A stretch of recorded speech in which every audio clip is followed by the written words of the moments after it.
বা বুটের ডাল দিয়ে আলু বরবটির তরকারি। সরষের তেলের মধ্যে আমি একটু শুকনো লঙ্কা একটা ছিঁড়ে ফোড়ন দিয়ে এগুলো দিয়ে দিচ্ছি। প্রথমে অল্প নুন দিয়েছি, হলুদ দিয়েছি, শুকনো লঙ্কার গুঁড়ো দিয়েছি, এখানে আছে ধনে গুঁড়ো।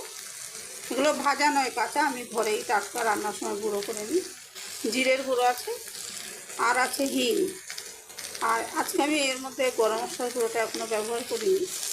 আচ্ছা, এবারে এগুলো তো দিলাম। এবারে আমি আদা থেঁতো যে করেছিলাম সেই হামল দিস্তায় করে একটু জল দিয়ে দিচ্ছি।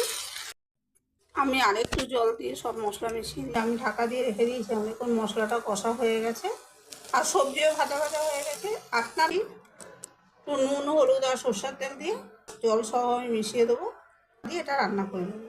এবার আমি একটু গুড় মিশিয়েছি। চালগুলো দেখুন গোটা রয়েছে কিন্তু সুন্দর সেদ্ধ হয়ে গেছে। গুঁড়ো মিশিয়েছি, এই মেশালাম আমি। একবার করে দেখবেন, ভালো লাগবে।